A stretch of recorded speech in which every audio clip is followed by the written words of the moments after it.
우리 삶에 가장 두려운 순간이 있는데요. 그 두려운 순간은 어떤 결과를 예상하는 직전의 상황입니다. 쉽게 설명을 해드리면 제가 어디 높은 곳에 올라갔다가 떨어지기 직전의 느낌이 있거든요. 그때 큰일 났다 이런 느낌이 있습니다. 여러분들 아시죠? 아마 사고 얘기해서 좀 죄송한데 미셸 집사님이 사고 직전에 차가 오는 거를 혹 만약에 보셨다면 큰일 났다 이런 느낌이 들 때가 있습니다. 전혀 보지 못했다면 이제 그냥 충격만 온몸으로 받는 건데, 그러니까 뭔가 예상했는데 이게 진짜 이루어지는구나, 내가 여기서 떨어지는구나 라고 생각하는 바로 그 직전에 그 시점이 저는 제일 두렵더라고요. 그러니까 이런 거예요. 이제는 더 이상 미루면 안 되겠다라는 생각입니다. 쉽게 얘기하면 하나님 계속 말씀하셨는데 내가 그냥 괜찮았던 거예요. 혼자 나이브 했던 거예요. 근데 이제는 정말 안 되겠구나라는 그런 생각이에요. 약간 이런 거죠. 검진 결과를 기다립니다. 근데 자꾸 옆에서 야 병원 가봐 이랬는데 안 가고 있었던 거예요. 근데 뭔가 갔는데 느낌이 이상한 거죠. 이때가 이제 제일 두려운 거예요. 미리 갈 걸 여러 가지 생각이 합니다. 여러분들 갈등도 마찬가지거든요. 사람 관계 속에 꼭 느끼는 게 있습니다. 그래서 사람 관계가 무너질 때는요, 사소한 거에서 딱 태도에서 무너지는 거예요. 근데 그 관계를 해결하지 않고 가잖아요. 그럼 결국 이러다 안 되겠다라는 마음이 듭니다. 반항할 때 그렇죠. 제 자녀가 부모에 대해서 반항할 때 합니다. 그냥 살만하니까 나 이래서는 안 되겠다. 그게 좀 넓혀지면 하나님과의 관계에서도 그렇습니다. 왜 살만하거든요. 여러 가지 어려움 없고. 그런데 관계에서는 말이죠. 작은 사소한 거예요. 이 사람에게 이런 말 했는데 이 사람에게 이런 말하고 이게 뭐가 진짜인지 모르는 거예요. 아주 사소한 겁니다. 근데 사소한 거짓말이나 사소한 잘못이라고 생각했는데 그게 계속 쌓이다가 관계를 완전히 망쳐버릴 수도 있고 인생 전체가 무너지고 후회할 때가 있어요. 바로 그 직전이에요. 오늘 본문이 바로 예루살렘이 그런 순간을 맞이했다고 이야기합니다. 괜찮았어요. 이들이요 오히려 죄를 짓고서도 그냥 전혀 무감각하게 살았다고요. 그런데 오늘 뭐라고 말씀하시냐면 원래 예루살렘 성읍이 어떤 성읍입니까? 거룩한 성이에요. 우리들은요 거룩한 백성이에요. 저희 교회는요 빛과 소금이라고요. 여러분들의 일터와 비즈니스와 여러분들의 환경은요 선교지라고 막 했다고요. 그런데 어떻게 해요? 피의 성읍이라고 불릴 만큼 죄악이 가득했다 오늘 이야기합니다. 그러니까 정체성이 완전히 바뀐 거예요. 우리가 찬양도 있잖아요. 예루살렘 예루살렘 거룩한 성아. 얼마 전 몇 년 전에 우리 선교사님 오셔가지고 헌금 특송도 했잖아요. 우리 집사님 반주해 주시고 거룩한 성이라고 했는데 지금 피의 성읍이에요. 피 흘린 성읍이라고 되어 있습니다. 오늘 바로 직전이거든요. 자, 직전 가운데 결국 작은 죄라도 무겁게 우리가 여길 수 있는 이 마음의 중심. 우리는 거꾸로 가면 안 돼요. 무거운 죄도 가볍게 여기는 나이브한 모습보다는 작은 죄라도 무겁게 여길 수 있는 마음, 그리고 손뼉 치기 전에 돌아올 수 있는 용기, 그리고 고난 속에서 하나님을 더 깊이 알아야 되는 이 메시지 함께 오늘 나누려고 합니다. 첫 번째요.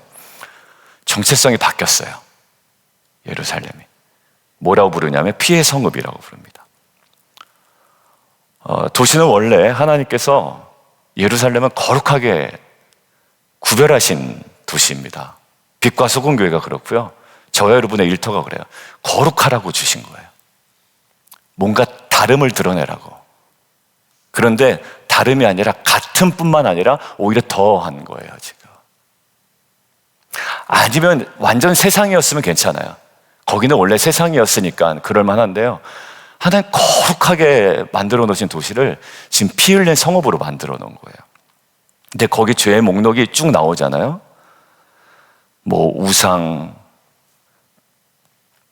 또 고관들의 잘못들, 부모를 업신여기고 우상을 만들어서 스스로 더럽히고 나그네를 학대하고 고아 과부를 해하고 성물들을 업신여기고 안식일을 더럽히고 그 가운데 피를 흘리려고 뭘 해? 이간을 묻히는 자가 있어요. 여러분들 사람 사이에 이간 붙이는 거, 그렇죠? 말 몇 개만 살짝 전달하면 그냥 대결 구도 만들어 버리게 되는 겁니다. 자기는 유리하게 싹 빠지고, 산 위에서 재물을 먹는 자도 있고 음행하는 자도 있고 난리가 아니죠. 그러니까 지금 뭐냐면 이게 죄의 목록을 학자들이 뭐라고 그러냐면 10계명이에요. 그러니까 결국 단순히 몇 가지의 잘못을 나열하는 것이 아니라 10계명과 언약 전체를 송두리째 파괴한 총체적인 죄라는 거예요. 근데 여기서 우리가 중요한 성경의 원리를 하나 좀 묵상했는데 뭐냐면 야고보서에 2장 10절에 이렇게 나와 있습니다. 누구든지 온 율법을 지키려다가 그 하나를 범하면 어떻게 된대요, 결과가? 하나를 범한 죄가 아니라 모두 범한 자가 된다라는 거예요. 왜냐하면 율법은요, 하나하나의 각기 별개의 모음이 아니라, 여러분들 율법의 의미는 이겁니다. 언약을 주신 하나님과의 관계를 나타내는 거거든요. 그러니까 내가 이것들을 지켜야 하나님께서 나에게 복을 주신다. 뭐 이런 개념도 물론 거기에 없진 않지만 그 율법이라는 것은 언약을 주신 하나님과의 관계를 드러내요. 결국 작은 죄라도 이것은 결국 어디와 결부된다? 하나님을 거역하는 반역이 된다라는 거예요. 아까 말씀드렸죠. 사람과의 관계에서도요, 눈빛이나 태도 하나에서 왜 말을 저렇게 하지? 여기에서 그게 쌓이다 보면 그냥 딱 가요. 뭐 돈을 안 빌려줘서 이런 문제도 아닙니다. 뒤에서 나를 욕해서도 아니에요. 요즘 이상해. 여러분들 그 하나 작은 거에서요, 사람 관계가 와르르 무너져요. 신뢰도 무너지고, 야, 이거 내가 잘못 생각했구나, 이런 마음이 듭니다. 여러분들 하나님 어떻게 생각하시나요? 언약을 그 중에 하나 어겼구나가 아니라 이걸 어김을 통해서 하나님과의 관계를 무너뜨리고 난 사실 자체를 모르고 있나, 이런 마음이 드는 거예요. 우리는 종종 이렇게 얘기합니다. 나는 큰 죄 안 지었어. 다른 거 열심히 해. 우리가 이제 남성들 월요일날 모이다 보면 얘기할 수 있는 게 있습니다. 우리가 면죄부를 받을 수 있는 게 너무 많다라는 거예요. 우리 남자 집사님들이 이렇게 얘기해요. 주일 예배 안 빠지니까, 그리고 헌금도 하니까, 심지어 또 섬기기도 합니다. 그러니까 우리는 스스로 면죄부를 줄 수 있는 상황이 너무나도 많다라는 거예요. 그리고 교회 늦지도 않는데 또 성도님은, 저는 또 늦지도 않아요. 늦는 거 싫어해요. 그러니까 이게 면죄부를 줄 수 있는 게 많은 겁니다. 그런데 하나님 보시기에는 작은 불순종 속에서 전체 언약을 깨뜨리는 반역의 태도가 드러난다라는 거예요. 작은 언약. 그러니까 결국 그렇게 주일 예배 빠지지 않고 늦지도 않고 섬기기도 하고 최선을 다하는데요, 그분들의 고백이 뭐냐면 월요일 날 계속 반복되는 그 죄와 그 관계 속에서 내가 숨겨져 있던 드러나지 않았던 작은 것들이 있잖아요. 그게 나를 계속 끌어당기는 거예요. 왜 끌어당길까요? 그게 하나님과 관계 속에 내가 분명히 하나님의 음성 들었는데 내가 순종하지 못하고 거기에 내가 고수하고 있는 내 자리, 그 부분만큼은 누가 왕입니까? 내가 왕이에요. 하나님 끊임없이 얘기해도 내가 왕이에요. 내가 절대 움직이지 않아요. 여러분들 정말 답답하죠? 여러분들 다른 거 다 해도 그 부분만큼 하나님께서 진지하게 들어오실 때 내가 반응하지 못하는 거예요. 여러분들 결국 우리는 오늘 죄는 무게로 다스려지는 게 아니다라는 거예요. 뭐냐면 죄는 경중의 차이가 없이 그것이 계속 반복될 경우에는 하나님을 거스른 전체 언약을 깨뜨리는 동일한 반역이라는 거예요. 이들이, 모든 사람들이 이것들을 다 총체적으로 진 건 아니에요. 어떤 사람은 이거, 어떤 사람은 이거, 어떤 사람은 이거예요. 근데 이것들이 모아지니까 이게 하나의 결론으로 나오는 거예요. 하나님을 반역한 거예요. 그러니까 우리는 겸손하게 돌아봐야 됩니다. 남의 죄는 크게 봅니다. 그러니까 자기가 공격당하면 다른 사람 공격하기에 이제 태세를 바꾸는 거예요. 왜냐하면 내가 자꾸 이렇게 뭔가 몰리는 것 같으니까 다른 사람의 잘못을 이제 얘기하기 시작하는 거예요. 여러분들 이게 뭡니까? 이간이고요. 이게 뭔가 틀어진 거예요. 여러분들 우리는 늘 누구 앞에 서 있어야 돼? 하나님 앞에. 하나님과 관계 앞에. 그래서 어떻게? 드센 사람 되지 말자라고 얘기했죠. 계속 새벽에도. 그리고 말씀 앞에, 어제 주일 본문에 우리가 멈추어서서, 기도 앞에 멈추어서서. 그래야 내가 보여요. 그리고 상황이 보여요. 그리고 성령을 간구해야 이 상황에 대한 정말 우리의 온전한 태도가 나타나요. 여러분들 예배를 드리면서 삶 속에서 하나님을 철저하게 무시하고 있는 교만의 모습은 없는지 우리 자신을 성찰해야 됩니다. 그래서 오늘 저와 여러분의 가정과 삶이 피의 성읍이 아니라 하나님께서 원래 의도하셨던 거룩한 성읍으로 세워지기를 주님의 이름으로 축원합니다. 두 번째요. 13절에 보면 손뼉을 치신 하나님이 나와요. 내가 손뼉을 쳤다. 근데 이게 무슨 말인가라는 생각이 좀 들 거예요. 우리가 보통 손뼉을 칠 때는 어제도 찬양할 때 손뼉을 크게 치면서 이불 때 찬양을 했는데 성경에서 손뼉을 친다는 말은 좀 다릅니다. 오늘 본문은. 이것은 조롱의 느낌이고요. 그리고 분노와 심판이에요. 여러분들 이제 이 뉘앙스는 아니지만 우리 사이에서도 그런 게 있어요.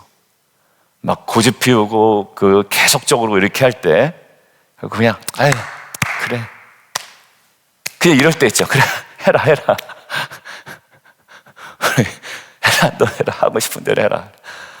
여기도 뭐냐면 그런 하고 싶은 대로 하라의 그냥 느낌이 아니라요. 분노와 심판이에요. 손뼉을 친다라는 거. 그러니까 여기서는 더 이상 내가 참지 않겠다라는 것이고요. 심판을 계시하겠다. 아까 얘기했죠. 높은 데 있다가 떨어지기 직전에 야 이거 큰일 났다라고 했던 바로 그 지점이에요. 이제 심판을 계시하겠다. 재판관이 마지막 판결을 내리면서 책상을 이렇게 내려치기 직전 이제 더 이상 이 죄에 대해서 내가 강구할 수 없다. 미국의 유튜브에 쇼츠에 많이 떠오던 그 판사가 돌아가셨어요. 여러분들 한번 보시면 알겠어요. 뭐 경범죄나 도로 범죄나 뭐 이런 것들을 이제 그 저지 80 몇 세인데 이제 지병으로 돌아가셨어요. 늘 따뜻한 판결을 하셨던 분이. 그분도 결국 뭔가 이해가 되고 납득이 되는 거는 벌금도 경감해주고 당신이 그동안에 수고한 거 있고 당신의 전쟁에 참조한 거를 참작해서 우리 사회는 당신을 이렇게 인정합니다 그러면서 막 해줬어요. 그러나 정말 말도 안 되는 계속적으로 이것들을 저항하고 부정하고 이랬던 거에서는 그분도 하나하나 철저하게 때려 놓으셨단 말이에요. 여러분들 계속 물으십니다. 네 마음이 견디겠냐? 네 손이 강하겠냐? 지난주인가 지지난주에 얘기했죠. 그게 잘 되겠냐? 이런 얘기 있었잖아요. 제가 굉장히 충격받았다고 그랬죠. 그게 잘 될 리가 있느냐? 이렇게 하나님께서 말씀하세요. 여기 뭐예요? 네 마음이 견디겠니? 그래서 네 손이 강하겠냐라는 거예요. 결국 무슨 뜻이냐면 스스로 버틸 수 있겠냐? 너의 힘으로 정말 감당할 수 있어? 라는 거예요. 정말 너 힘으로 감당할 수 있어? 라는 말씀이에요. 어때? 인간의 교만이 무너지는 자리죠. 뭐가요? 하나님이 손뼉 치시기 바로 직전의 자리를. 나는 지금 잘 살고 있으니까 별 문제 없으니까 괜찮다라는 태도를 우리는 가질 수 있거든요. 그런데 그거를 조금 내려놔야 될 오늘의 본문이에요. 여러분 혹시 직장 다니시는 분들 자꾸 거짓된 보고를 하면 자기가 업무를 한 2시간밖에 안 했는데 마치 8시간 한 것처럼 보고를 하는 경우 있습니다.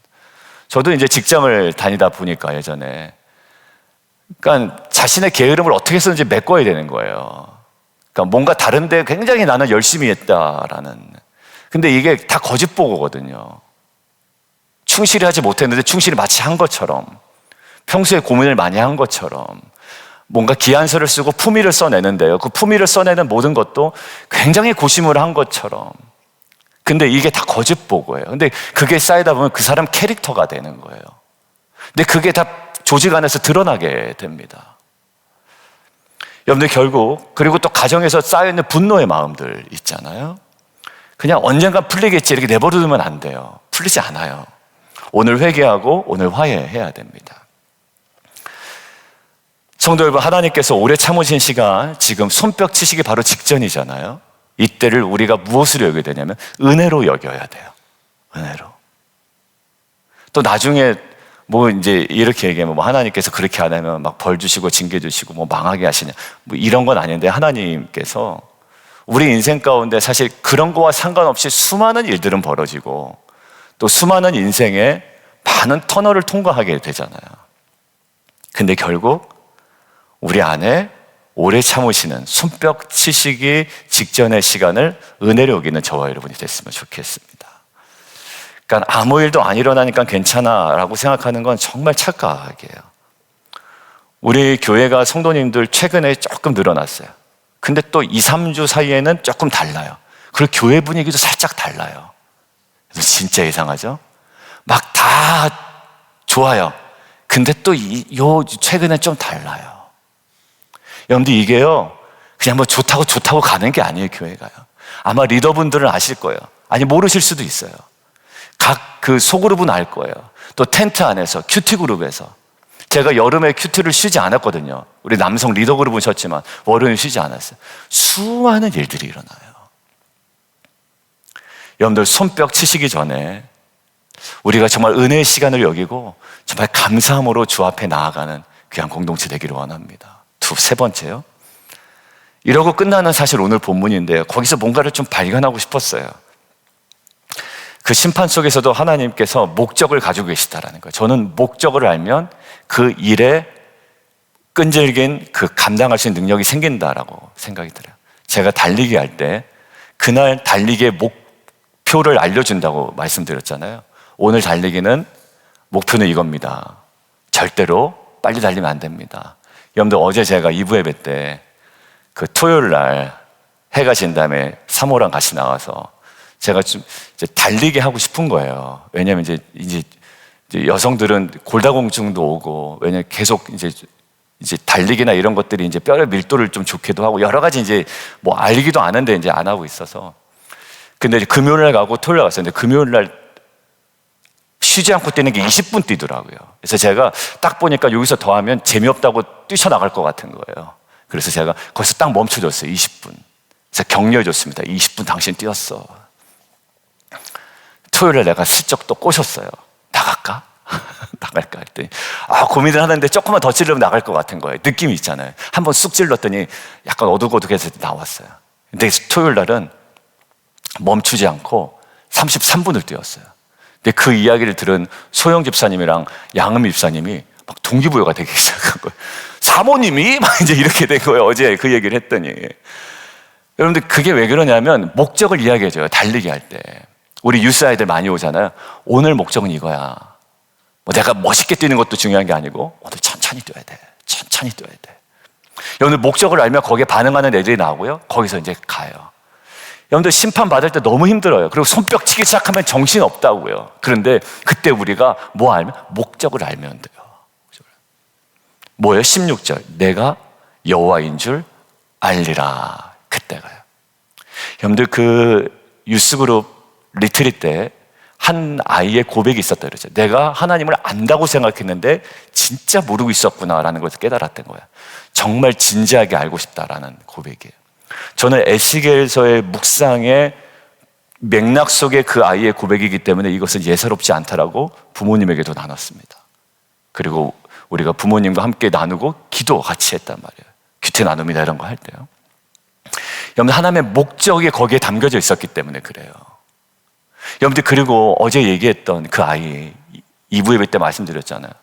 아이가 1시간씩 큐티를 한대요. 그래서 그냥 방에 들어갔다가 1시간 있다 나오면 1시간 있다 큐티하는 거잖아요. 그러니까 뭐 우리가 뭐 그냥 그럴 수 있겠다라고 하는데 그 아이가 큐티를 하는데 깨알같이 쓰는 거예요. 사진을 찍어서 보내줬어요. 1시간 동안 깨알같이 써서 하는 거예요. 너무 힘든 일이 있었던 거예요, 자기에게. 늘 하이스쿨 막 고학년도 아닙니다, 얘가. 그런데 힘든 일이 있었는데 엄마 잠깐 올라갔다 올게 했더니 큐티를 이제 하고 오던 거예요. 그래서 엄마 괜찮아. 근데 이게 한 번 하고 끝나는 게 아니라 계속 가고요. 그 형제끼리도 이게 보이니까 가게 되는 거예요. 여러분들 왜 그러냐면 그 아이가 제가 느끼기에, 그래서 제가 어제 이제 얼굴을 막 쓰다듬으면서 잘하고 있고 끝까지 가고 그 목적을 안 거예요. 뭘 통해서? 하나님의 말씀을 통해서. 힘들지. 원하는 거 못하니까. 그런데 말씀을 통해 하나님의 목적을 알고 이제 알아가기 시작하는 거예요. 여러분들 그 안에 왜 그게 회복이 빠를까요? 하나님을 알아가기 때문에 그래요. 하나님이 어떤 분인지를 알고 이 일 가운데 하나님께서 무슨 일을 행하신지를 알고 라는 거예요. 우리 삶도 마찬가지예요. 실패가 찾아오잖아요. 막 당혹스러운 일도 찾아옵니다. 그런데 뭐 건강의 문제이건 관계의 깨짐이건 경제적인 위기이건 근데 단순히 불행으로 보지만 하나님께서는 뭐라고 하냐면 내가 나를 알게 될 거야 라고 있는 거예요. 수술 받을 때 의사가 딱 메스를 듭니다. 굉장히 고통스럽지만 목적이 있어요. 여러분들 칼 들고 누가 강도가 내 앞에 서 있다고 생각해보세요. 그 목적이 뭡니까? 나를 찌르거나 겁박하거나 나를 유린하거나 아니면 나에게 무엇을 빼앗기 위함이잖아요. 그 목적 때문에 두려운 거예요. 근데 의사가 칼을 들고 이렇게 서 있으면 마취가 풀렸는데 화들짝 놀라긴 하겠죠. 근데 금방 마음을 추스려요. 왜? 목적을 알기 때문에 그렇습니다. 여러분들 성도 여러분, 우리가 겪는 아픔과 어려움이 있다면, 그리고 여러분들 하나님과 관계가 뭔가 틀어지면 자꾸 불편해요. 마음이 불편해요. 근데 뭐예요? 하나님의 그 목적 앞으로 나아가는 거예요. 내가 그동안의 삶을 청산하고 이제 하나님을 더 깊이 알아가는 시간으로 삼아버리면 돼요. 그래서 하나님을 깊이 알아가는 기회, 또한 징계조차 하나님의 은혜임을 고백하기를, 그리고 고난 속에서도 하나님을 더 알게 되기를 주님의 이름으로 축원합니다. 우리 결론 맺고 기도해야죠. 첫 번째, 정체성이 변했어요. 거룩한 성인데 피의 성읍으로 바뀌었습니다. 작은 죄라도 언약 전체를 깨뜨리는 반역이라는 사실을 우리가 잊지 말아야 돼요.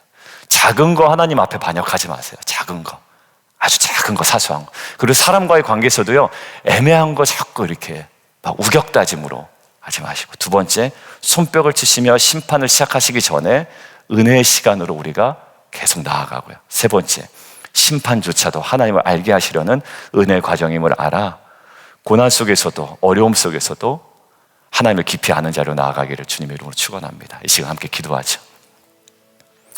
이 시간 함께 기도할 때 하나님, 우리 안에 있는 작은 죄라도 회개하며 주 앞에 돌이키게 하여 주시고, 지금 주어진 은혜의 시간을 헛되이 보내지 않게 하시고 손뼉 치시기 전에 회개하는 자 되게 하여 주옵소서. 그리고 고난과 징계조차 하나님을 더 깊이 아는 기회로 삼게 하여 주옵소서. 하나님, 그리하여 우리 가정과 우리 사업장과 우리 일터와 교회가 피 흘리고 있는 성읍이 아니라 거룩한 성읍으로 세워지기를 간구하며 우리 다 함께 주님 이름 3번 부르고 함께 기도합니다.